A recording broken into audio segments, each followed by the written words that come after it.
አርእስተ ዜና። የአካባቢን ጽዳትና ብክለትን በመጠበቅ በሽታን ለመከላከልና የማህበረሰብን ጤና ለማጎልበት የተሰራ መሆኑ ተገለጸ። የሲቪል ማህበራት ህብረተሰቡን ተጠቃሚ ያደረጉ በርካታ ተግባራትን በተለያዩ ዘርፎች ማከናወናቸውን የጌዴኦ ዞን ምክትል አስተዳዳሪ አቶ ተገኝ ታደሰ ገለጹ። የበጎ ፈቃድ አገልግሎት በተለያዩ ምክንያቶች ችግር ውስጥ የወደቁትን የማህበረሰብ ክፍል ተጠቃሚ እያደረገ እንደሚገኝ ተገለጸ። የተከበራችሁ ተመልካቾቻችን እንደምን ቆይታችኋል? ከጌዴኦ ቴሌቪዥን የሰዓቱን ዜና ወደ እናንተ የምናደርስ ነው የሚሆነው። በቅድሚያም አጫጭር ዜናዎችን እናስቀድም። አብራችሁን ቆዩ።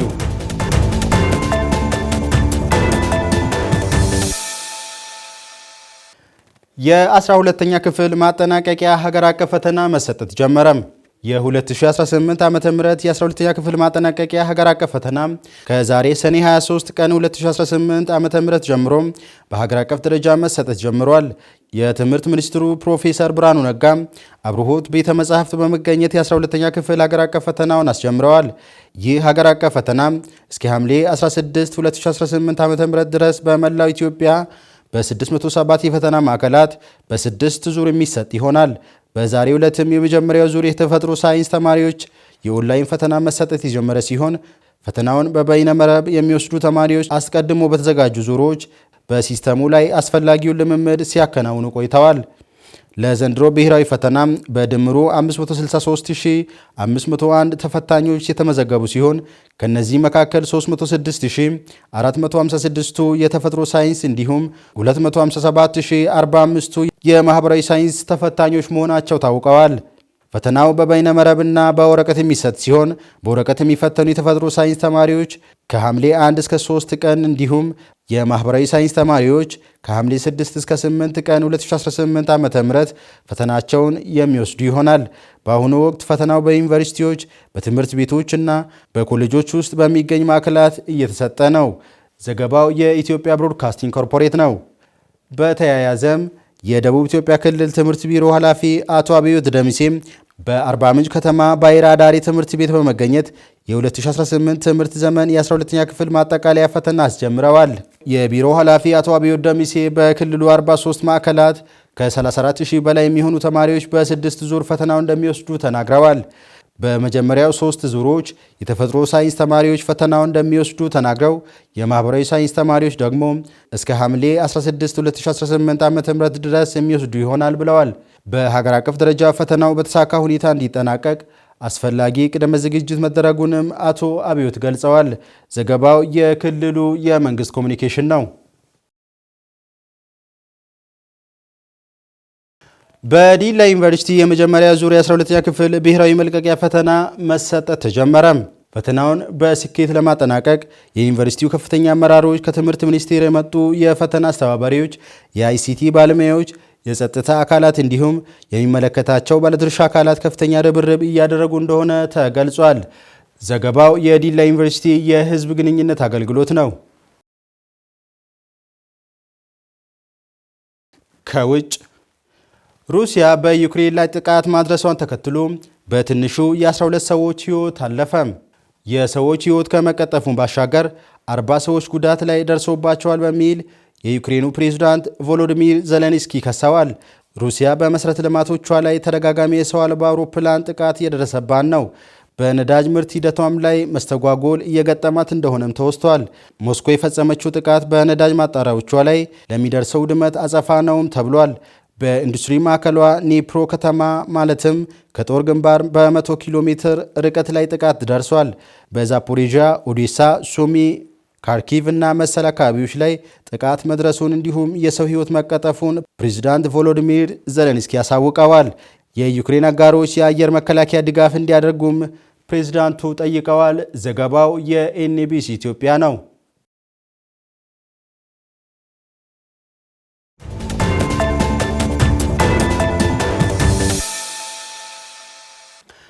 ተመልካቾቻችን ዜና ሰባታችን አሁንም እንደቀጠለ ነው። አሁን ደግሞ ለሰዓቱ ወደ ተመራረጡ ዝርዝር ዜናዎች እናልፋለን። የአካባቢን ጽዳትና ብክለትን በመጠበቅ በሽታን ለመከላከልና የማህበረሰብን ጤና ለማጎልበት እየተሰራ መሆኑ ተገለጸ። ጽዱ ኢትዮጵያና ጤናማ ማህበረሰብ ንቅናቄ መድረክ በጌዴኦ ዞን ገደብ ከተማ ተካሂዷል። ይልማ አበባ አዘጋጅቶታል። መስፍን አለሙ እንደሚከተለው ያቀርበዋል። ጽዳት የስልጡን ማህበረሰብ መገለጫ ሲሆን ንጽህናው የዳበረ ጤናማ ትውልድን በማፍራት አምራች ዜጋን መፍጠር ይቻላል ተብሏል። በጌዶ ዞን ገደብ ወረዳ ለጤናማ አኗኗር ምቹ አካባቢን ለመፍጠር ያለመ መርሃ ግብር በወረዳ ከተውጣጡ ባለድርሻ አካላት ጋር እየተካሄደም ይገኛል። የጤና ስርዓቱን ጥራት በማሻሻል ሁሉን አቀፍ የጤና ሽፋን እውን ለማድረግ በተለይም ለጤና ጉድለት እንደ አንድ መንስኤ የሚጠቀሰውን የአካባቢ ጽዳት መጓደልን ለማስተካከል ህብረተሰቡን የሚያሳትፉ ሰፋፊ ንቅናቄዎችን ማድረግ ተጀምሯል። በወረዳው ባንቆጫልጫሌ ገጠር እና ከተማ ቀበሌያት ማህበረሰብ የግልና የአካባቢ ንጽህናን በመጠበቅ ለጤናማ የአኗኗር ዘይቤን በመላመድ ጥሩ ተሞክሮ ላይ እንደሚገኙ የተገለጸ ሲሆን ጽዱ ኢትዮጵያ የሚለውን ጽንሰ ሐሳብ በመረዳት በአካባቢው የተጀመሩ ስራዎች ሊበረታታ የሚገባ ነው ተብሏልም። አካባቢው ከቆሻሻ በመጠበቅ ጽዱ አካባቢ በማድረግ በሽታን የመከላከል ሂደቶች የተነገረውን በመቀበል ህዝቡ ሁሉም የአካባቢን ጽዳት ለመጠበቅ ተነስቶ አካባቢውን ጽዱ አድርጎ የተጠበቀበት አካባቢ ነው።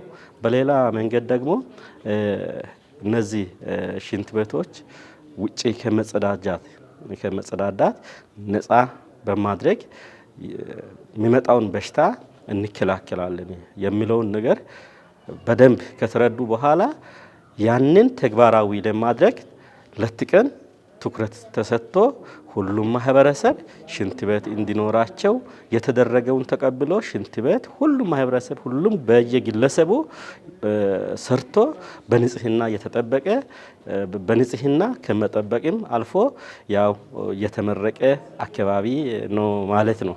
አካባቢን ከብክለት በጸዳ መልኩ መጠበቅና መንከባከብ ማለትም አስፈላጊ የመጸዳጃ ቤቶች ግንባታና አያያዝ፣ ቆሻሻን በአግባቡ ማስወገድ፣ በካይ የሆኑ ኬሚካል በተገቢ መንገድ ማስወገድና የአረንጓዴ ልማት በማጠናከር ጤናማ የአኗኗር ስርዓትን ለማጠናከር ያለሙ ስራዎች እየተከናወኑ እንደሚገኝ የገደብ ወረዳ ጤና ጽሕፈት ቤት ተናግረዋል። እንደኛ ወረዳ 26270 አካባቢ አባወራ ነው ያለ። ሁሉም የጉድጓድም ቢሆን የሽንት ቤት አላቸው።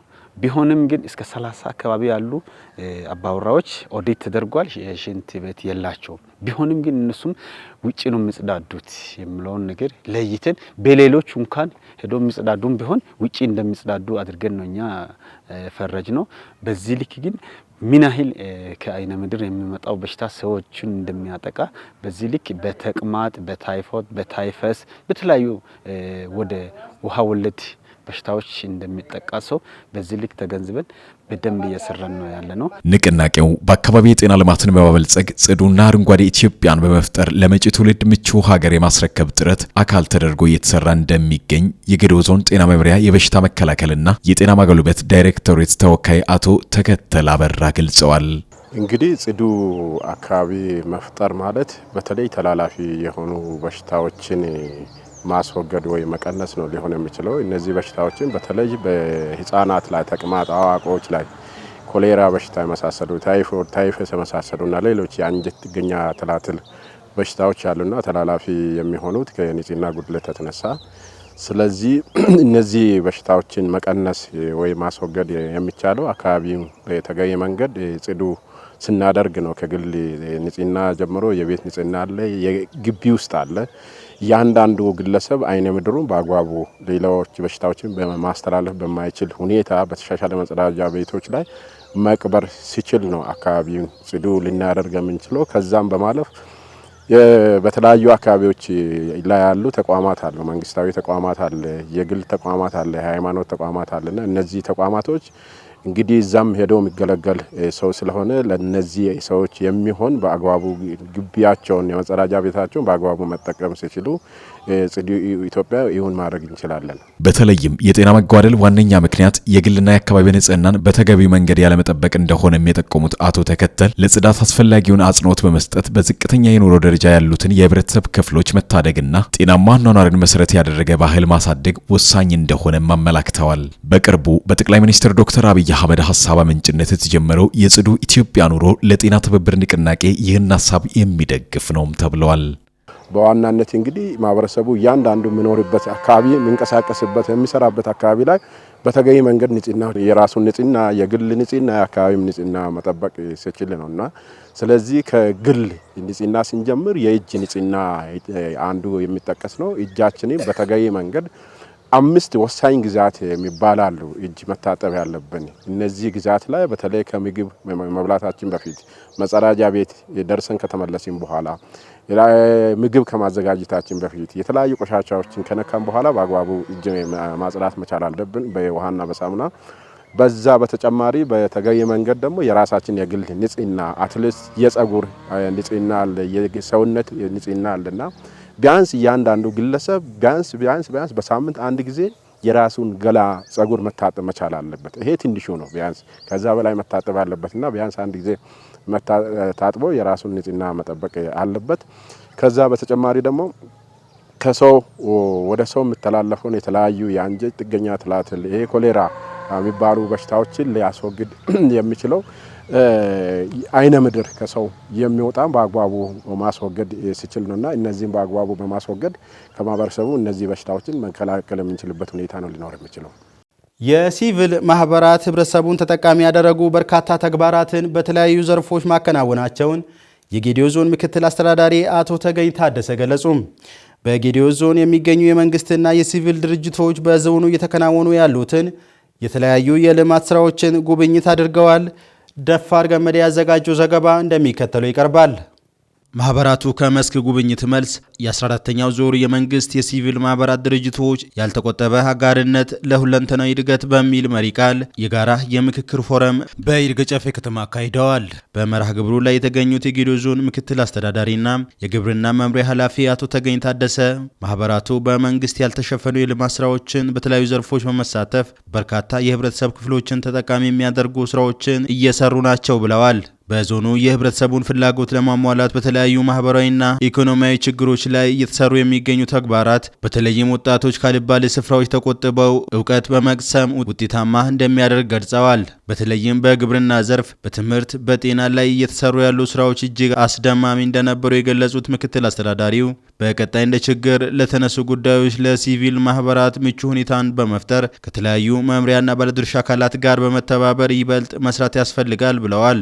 ዲላ ሆስፒታል ላይ ያየናቸው ነገሮች በጣም ጥሩ ናቸው። የተቸገሩ በተለይም ከአይን ችግር ጋር ችግር ውስጥ ያሉ ሰዎችን በብዛት በስፋት ከችግራቸው እየታደገ ያለ ነው።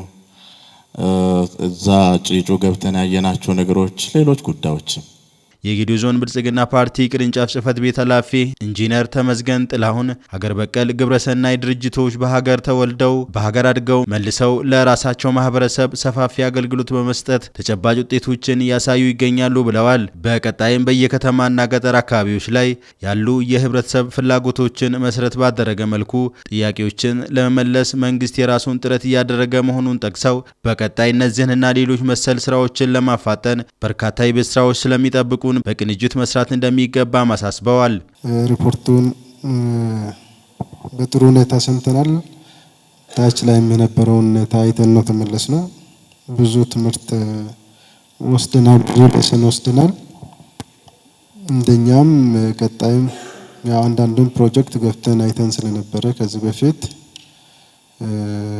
በቀጣይም እንደዚህ ተመሳሳይ እይታዎችን እያከልን መስተካከል የሚገቡ ጉዳዮችን ሀሳብ አስተያየት እየሰጠን መሄድ ያስፈልጋል። እዚህ ውስጥ የሶስቱም አካላት ሚናው ከፍተኛ ስለሆነ ያንን ሚና ደግሞ በተገቢው መንገድ መወጣት ስለሚያስፈልግ በዛ ደረጃ መሆን አለበት የሚለውን ሀሳብ ለማንሳት ሞክራለሁ። በዞኑ በ25 ግብረሰናይ ድርጅቶች በ41 የልማት ፕሮጀክቶች ከ2.4 ቢሊዮን ካፒታል እየተከናወኑ እንደሚገኝ የገለጹት የጌዲዮ ዞን ፋይናንስና ፕላን መምሪያ ኃላፊ አቶ ግርማ ጤከሞ ይህም የዞኑ በጀት 49 በመቶ እንደሚሸፍን ገልጸዋል። ይህም በዞኑ በጀት ለመድረስ ያልተቻለውን የህብረተሰብ ፍላጎትን በማሟላት በአካባቢ ጥበቃ፣ በግብርና፣ በሰላምና ጸጥታ፣ በውሃና በተለያዩ ዘርፎች ላይ በመሰማራት ከ500 ሺህ በላይ ህብረተሰብ ክፍሎችን ተጠቃሚ ማድረግ መቻሉን ገልጸዋል። የአርቲኤን ግብረሰናይ ድርጅት ጌዲዮ ዞን አስተባባሪ አቶ ወንድምነህ ግርማም በጌዲዮ ዞን ይህ ግብረሰናይ ድርጅት በወጣቶች ስብዕና፣ በትምህርት፣ በጤና፣ በግብርና እንዲሁም በማህበራዊ ዘርፎች ላይ በቁጠባ በመሳተፍ ሰፋፊ ስራዎችን መስራቱን አስረድተዋል። 2019 ጀምሮ የተለያዩ ስራዎችን በዞኑ ላይ እየሰራ ነው የሚገኘው። በተለይ ዲላ ዙሪያና ወናጎ ወረዳ ላይ የተለያዩ ስራዎችን ይሰራል። ከዚህ በተጨማሪ ይርጋ ጨፌ፣ ኮቸሬና አልፎ አልፎም ዲላ ከተማ አስተዳደር ላይ የሚሰራቸው ስራዎች አሉ። በተለይ በዋናነት እሱ የሚሰራው ወይም ድርጅቱ የሚሰራው ምግብ ዋስትና፣ ትምህርትና ጤና ላይ ነው። ከዚህ በተጨማሪ ህጻናት ጥበቃ ላይ ጠንካራ ስራዎችን ይሰራል። አካባቢ ጥበቃንም ተሳትፎ ያደርጋል ማለት ነው። ኦርቢስ ኢትዮጵያ የተሰኘ ግብረሰናይ ድርጅት የጌዲዮ ኮሬና ቡርጂ ዞኖች አስተባባሪ አቶ ተመዝገን ጌታቸው በጌዲዮ ዞን በሁሉም ወረዳዎች በ27 ጤና ጣቢያ ላይ የተለያዩ በአይን ላይ የሚከሰቱ ኮሌራ መሰል በሽታዎችን ለመከላከል ከ2010 ዓ.ም ጀምሮ በርካታ የህብረተሰብ ክፍሎችን ተጠቃሚ የሚያደርግ ስራ ላለፉት 7 ዓመታት ተሰርቷል ነው ያሉት። ግብረሰናይ ድርጅቱ በዲላ ዩኒቨርሲቲ ማስተማሪያ ሆስፒታል ውስጥ እየተደረገ ባለው የአይን ህክምና አገልግሎት ላይ ከ9800 በላይ ሰርጀሪ፣ 3944 የአይን ሞራ ግርዶሽን በመስራት ብዙ የህብረተሰብ ክፍሎችን ከአይነ ስውርነት መታደጉን አክለዋል።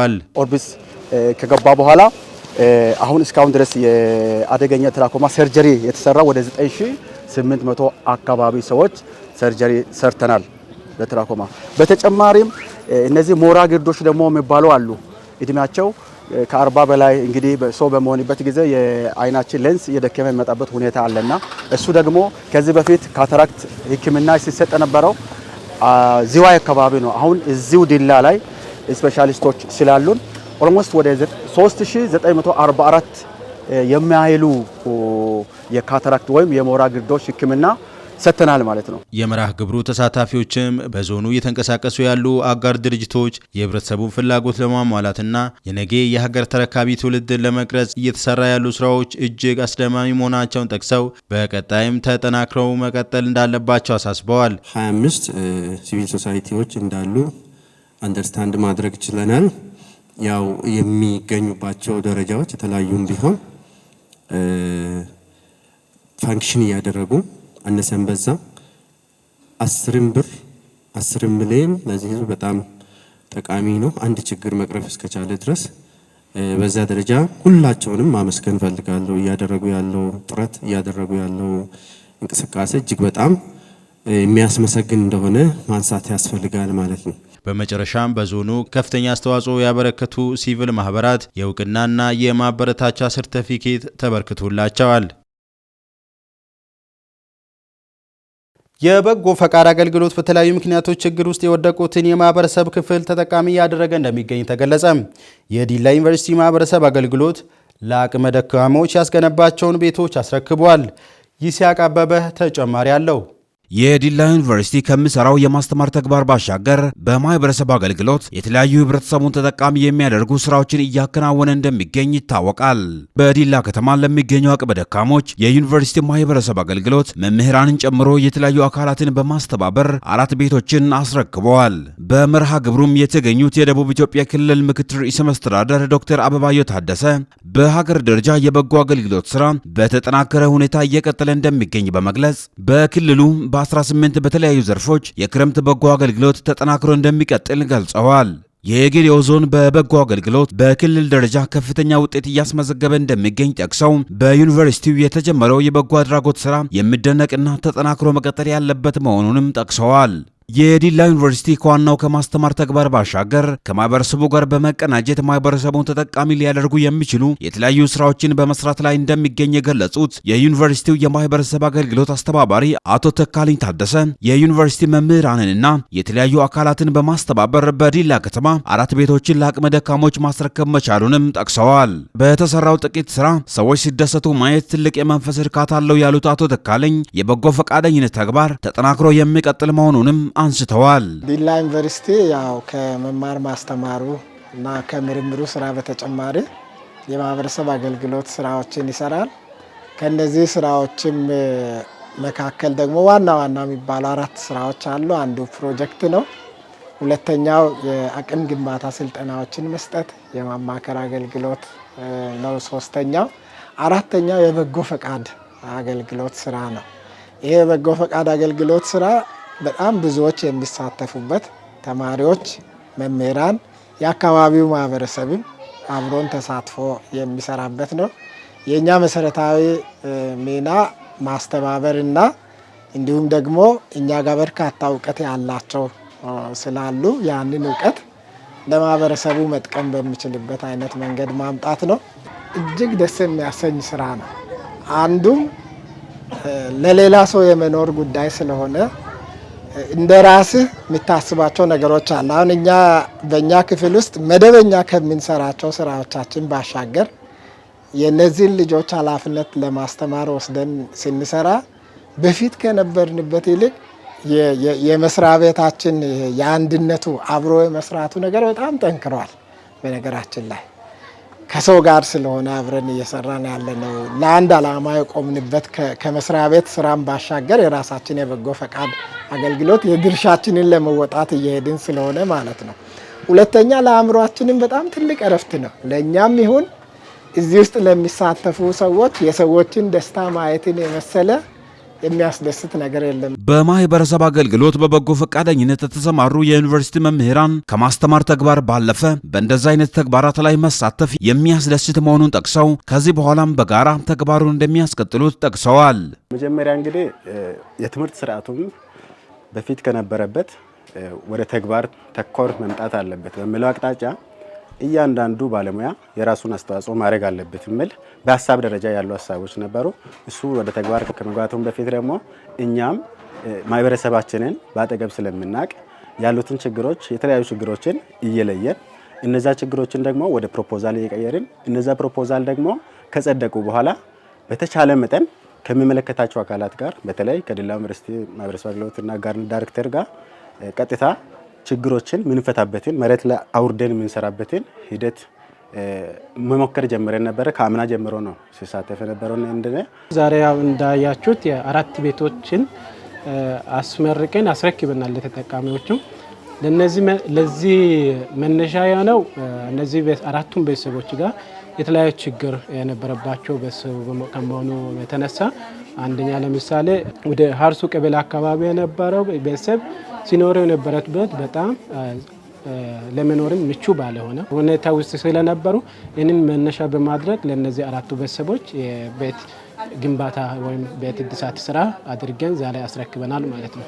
ይህንን በምንሰራበት ጊዜ አንደኛው በጎነት ወይም መልካምነት መልሶ ለራሳችን ነው የሚሆነውና አንድ ሰው በጎ ስራ በሚሰራበት ጊዜ መልካም ስራ በሚሰራበት ጊዜ ምንድነው በውስጡ የሚሰማው ደስታ አለ። ያ ደስታ ደግሞ ለህሊናችንም እርካታ ነው። ለሌሎችም ደግሞ መትረፍ መቻል ማለት በጣም ደስ የሚል ነገር ነው። ይህንን ስራ በምንሰራበት ጊዜ ደግሞ ዩኒቨርሲቲ ብቻ ሳይሆን የአካባቢው ማህበረሰቡን የዩኒቨርሲቲው መምህራኖችም እንደ ደግሞ የአካባቢው ማህበረሰብ ላይ አሁን በጉልበት የሚያግዙ እንደገናም ደግሞ የተለያዩ የመንግስት ተቋማት ሁላቸውን ተወጥቷል ማለት ነው። በዩኒቨርሲቲውም በማህበረሰብ አገልግሎት ቤቶቹን ያገኙ የማህበረሰብ ክፍሎች ከዚህ ቀደም በቤት ምክንያት በችግር ውስጥ እንደነበሩ በመግለጽ በተደረገላቸው ድጋፍ እጅግ መደሰታቸውን ገልጸው የተጀመረው በጎ ተግባር ተጠናክሮ መቀጠል ያለበት መሆኑንም አንስተዋል።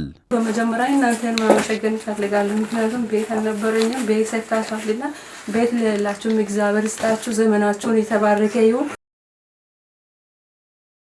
ከተረጂነት ተላቆ የሀገርን ሉዓላዊነት ለማስጠበቅ ሁሉም ተቀናጅቶ ሊሰራ እንደሚገባ ተገለጸ። የጌዴኦ ዞን በ2018 በጀት ዓመት በምግብ ዋስትናና አደጋ ስጋት መከላከል ላይ የተሰሩ ስራዎችንና የቀጣይ ትኩረት አቅጣጫ ላይ ያተኮረ መድረክ አካሂዷል። በረከት ጂክሱ ያዘጋጀው ዘገባ እንደሚከተለው ይቀርባል። በምግብ ራስን በመቻል የአደጋ ስጋትን ለመከላከል የምርት ብክነትን መቀነስና አደጋ ከመከሰቱ በፊት የቅድመ መከላከልና የዝግጁነት ስራዎችን በስፋት ማከናወን አስፈላጊ መሆኑ ተጠቅሷል። ይህ አካሄድ ዜጎች በቋሚነት የምግብ ዋስትናቸውን እንዲያረጋግጡና ለማናቸውም ጊዜያት ፈጣኝ ምላሽ ለመስጠት ያግዛቸዋል። በምግብ ራስን ለመቻልና ስጋትን ለመቀነስ የሚረዱ ቁልፍ ስልቶችን ተግባራዊ ማድረግ ከተረጂነት ወደ ምርታማነት ለመሸጋገር ዞኑ በትኩረት እየሰራ ይገኛል። እንደ ሀገር ጠላትን በጦር አሸንፈን በምግብ ራሳችንን ችለን ከልመና መላቀቅ ተስኖን ይህንን ውርደት መቅረፍ የሚቻለው ከተረጂነት ወደ ምርታማነት በሚደረግ ሀገራዊ ሽግግር ነው ሲሉም የጌዴኦ ዞን ምክትል አስተዳዳሪ አቶ ተገኝ ታደሰ ገልጸዋል። ወደ ምርታማነት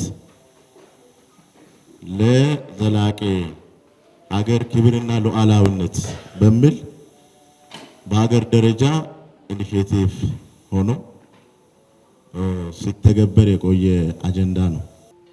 በአመለካከት ደረጃ ለዘመናት ስንደገፍ ከከረብንበት ወጥተን ራሳችንን መቻል አለብን ብለን ስንል ከሉዓላዊነት ጋር ከክብር ጋር በቀጥታ የሚገናኝ ኢሹ ስለሆነ ሀገራት እንደሚሉም የሚያስገድደው አደጋ በመሆኑም አደጋን በራስ አቅም ለመከላከል መንግስት አጀንዳ ቀርጾ እየሰራ እንደሚገኝም ተናግረዋል። ይህንን ሀገራዊ አጀንዳ ተግባራዊ ለማድረግ ተግባቦት፣ ተጎጂዎችን መለየት፣ መዘጋጀት፣ አቅሞችን ማቀናጀትና ችግር ውስጥ ያሉ ከችግር መሻገር አለባቸው ያሉት አቶ ተገኝ ይህም በቅርቡ ተግባራዊ እንደሚሆን ነው ያብራሩት።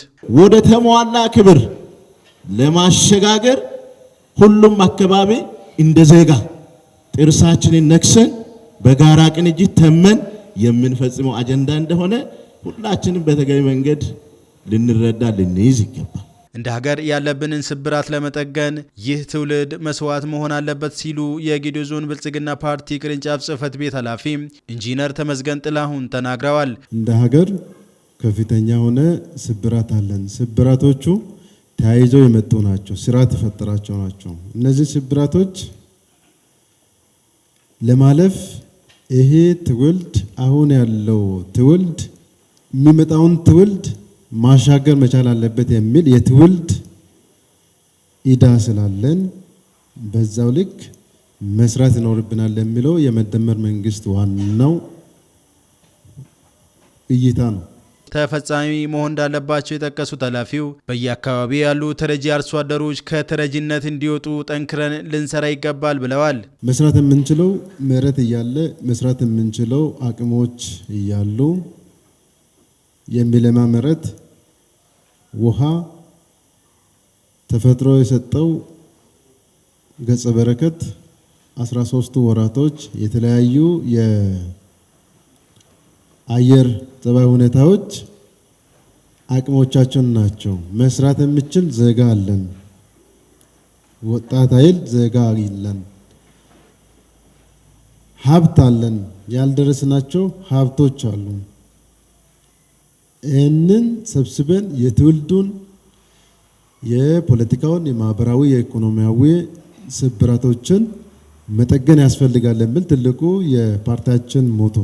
በቅድሚያ አደጋን የመከላከል ስራዎችን እንሰራለን ያሉት የጌዴኦ ዞን የምግብ ዋስትናና አደጋ ስጋት አመራር ጽህፈት ቤት ኃላፊ ዶክተር ተድላ ጌታሁን አደጋ ከተከሰተ በራስ አቅም ለመከላከል እየተሰራ መሆኑንም ተናግረዋል። ለአደጋ ተጋላጭ ሆኖ ቦታዎችን መቀነስ ነው ዋናው ኦብጀክቲቭ አድርገን እየሰራን ያለ ነውና በዚህ ውስጥ የሰው ልጅ በተፈጥሮም ሆነ ሰው ሰራሽ አደጋ የራሱን ንብረት እና ህይወቱን እንዳያጣ የማድረግ ስራ ነው የሚሰራው።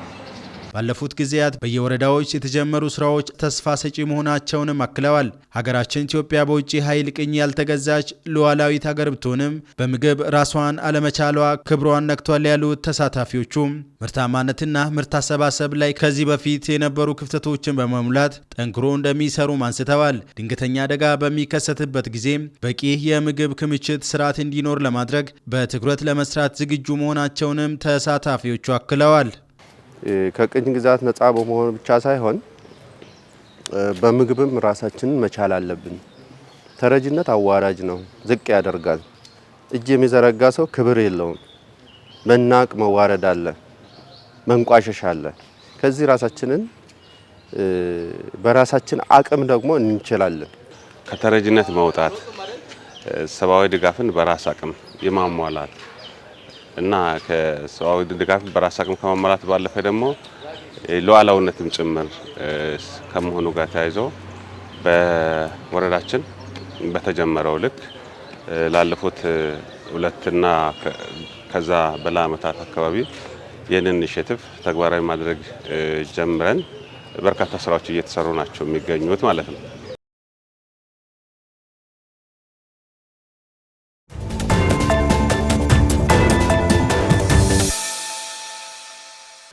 ኢትዮጵያ በእናቶችና ህጻናት ሞት ቅነሳ ለአፍሪካ ሀገራት ተምሳሌት የሚሆን ውጤታማ ተግባራትን እንዳከናወነች ተገለጸ። ብሌን ተገኔ ተጨማሪ አላት። ኢትዮጵያ በእናቶችና ህጻናት ሞት ቅነሳ ለአፍሪካ ሀገራት ተምሳሌት የሚሆኑ ውጤታማ ተግባራት ማከናወኗን የጤና ሚኒስትር ዶክተር መቅደስ ዳባ ገለጹ። በአፍሪካ የህጻናት፣ የሴቶች፣ የጎልማሶች ጤናና ስርዓተ ምግብ ማሻሻል ዓላማ ያደረገ የካውንትዳውን 2030 ዓመታዊ አህጉራዊ ጉባኤ ከ36 የተለያዩ የአፍሪካ ሀገራት የተወጣጡ የጤና ዘርፍ ፖሊሲ አውጪ በተገኙበት በአዲስ አበባ መካሄድ ጀምሯል። በጉባኤው ሀገራዊ የሆኑ መረጃዎችና ሳይንሳዊ የመረጃ ምንጮች በስፋት መሰብሰብና መተንተን ላይ ያተኮረ ሲሆን የተተነተኑ መረጃዎች ለጤና ፖሊሲ ፍትሃዊ ተደራሽነትንና ለስርዓተ ጤና ግንባታ ጠቃሚ ግብዓት እንዲሆን ማስቻሉን ዓላማ ያደረገ ነው። የጤና ሚኒስትር ዶክተር መቅደስ ዳባ በጉባኤው መክፈቻም እንዳሉት ጉባኤው የ2030 የዘላቂ ልማት ግቦች ለማሳካት በተለይም በእናቶችና በጨቅላ ህጻናት ጤና ላይ የተሰሩ ስራዎች ምን ያህል ለውጥ አመጡ የሚለውን ሀገራት በጋራ የሚገመገሙበት መድረክም ነው ብለዋል። ኢትዮጵያ በእናቶችና ህጻናት ላይ የሚደርሰው ሞት በከፍተኛ ደረጃ መቀነሷን በተመለከተ ልምድና ትምህርት የምታጋራበት መድረክ እንደሚሆንም ገልጸዋል። ኢትዮጵያ ባለፉት ዓመታት በተገበረቻቸው እቅዶች በእናቶችና ህጻናት ላይ የሚደርሰው ሞት በከፍተኛ ደረጃ መቀነስ መቻሏን፣ ይህም ተሞክሮ ለሌሎች የአፍሪካ ሀገራት ትልቅ ምሳሌ መሆኑንም አስታውቀዋል። ኢትዮጵያ በሽታዎችን በመቆጣጠር በኩል በርካታ ውጤቶች ማስመዝገቧን የጠቀሱት ዶክተር መቅደስ በተለይም በቅርብ ጊዜ የማርበርግ ወረርሽኝን በፍጥነት መቆጣጠር መቻሏንም ማሳያነት አስታውሰዋል። ይህን ተሞክሮ ለሌሎች ሀገራት ልምድ እንዲወስዱበት እንደሚያደርግም አስታውቀዋል። ኢትዮጵያ በእናቶችና ህጻናት ሞት ቅነሳ፣ በዘላቂ የጤና ግቦች፣ በተላላፊና ተላላፊ ባልሆኑ በሽታዎች እንዲሁም በወረርሽኝ መከላከል ላይ በቂ አቅም የገነባች መሆኑን ጠቁመው ሀገራትም በጋራ እየሰሩ መሆናቸውንም ገልጸዋል። የኢትዮጵያ ህብረተሰብ ጤና ኢንስቲትዩት ዋና ዳይሬክተር ዶክተር መሳይ ኃይሉ በበኩላቸው መርሃ ግብሩ በዘላቂ የልማት ግቦች ላይ የተቀመጡ ዋና ዋና አመለካከቶችን አፈጻጸም በሳይንሳዊ የመረጃ ምንጮች በመሰብሰብና በመተንተን ለጤና ዘርፍ ግብዓት እንዲውል ለማድረግ የሚያግዝም ነው ብለዋል። በተለይም እንደ ሀገር የተነደፉ የጤና ግቦችን ከዓለም አቀፍ የዘላቂ ልማት ግቦች ጋር በማናበብ በሂደቱ የሚስተዋሉ ችግሮችና ክፍተቶችን ቀድሞ መለየት እንደሚያስችልም አስገንዝበዋል። ለመረጃ ምንጭነት የኢትዮጵያ ዜና አገልግሎትን ተጠቅመናል።